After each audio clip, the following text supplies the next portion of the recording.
Little Miss Neat by Roger Andrews. Little Miss Neat was a very tidy person, probably the tidiest person in the world. She lived in Twelpin Cottage.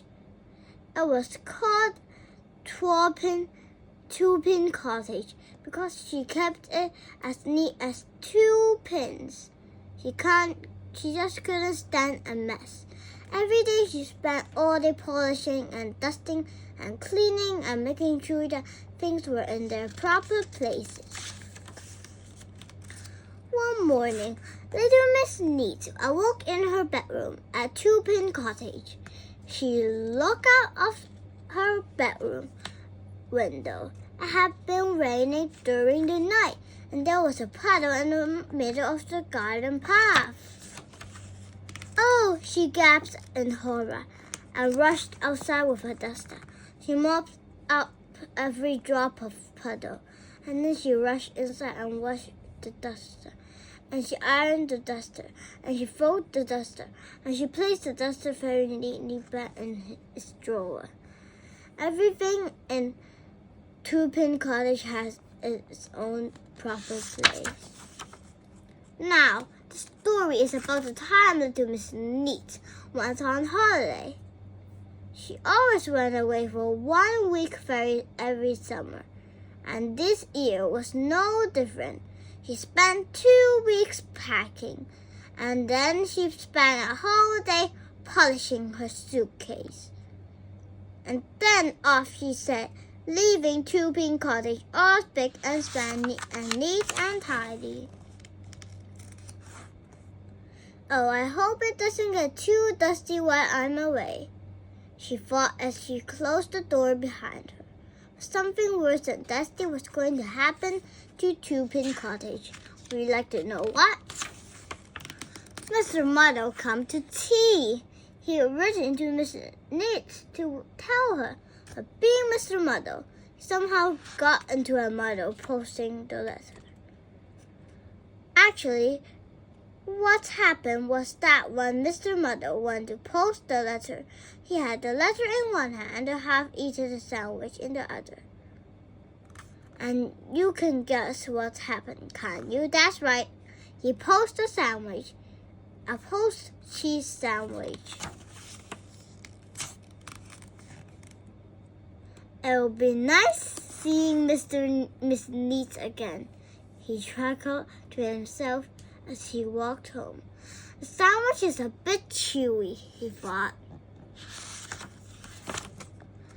It was the day after Miss Neat left that Mr. Muddle arrived. He walked up to the garden path of Twelpin Cottage and knocked the door. "Goodbye," he shouted. "It should be hollow. But he isn't called Mr. Muddle for nothing. Nobody home?" he called. "Oh dear, nobody home. Never mind. I'll make myself a cup of tea and wait for Miss Neat."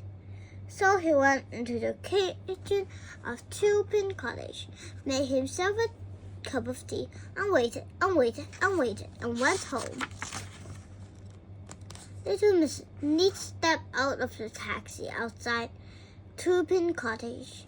"That was a lovely holiday," she said, paying the taxi driver. "But it's nice to be home." She walked up the garden path and went through the door. "Not too dusty," she said to herself, looking around. "I think I'll make myself a nice cup of tea before I start unpacking." But making tea after a Mr. Muddle visit isn't quite as easy as it sounds. Little Miss Neat eventually found the teapot, not in its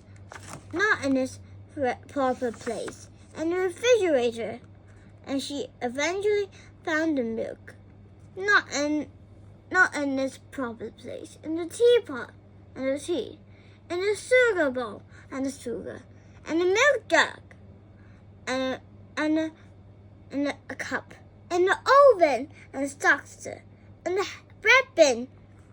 But could she find a teaspoon? She could not. The telephone rang. Little Miss Neat picked it up. "Hello," she said. At the other end of the line, Mr. Muddle suddenly realized he was holding the telephone the wrong way around. He turned it right way round. "Goodbye," he said.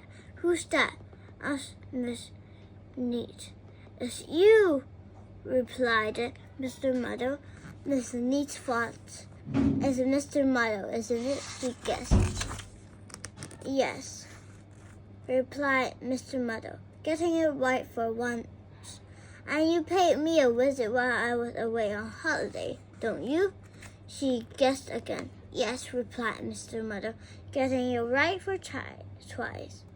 Can I come to and see you now you're back?" "I suppose so," sighed Miss Neat.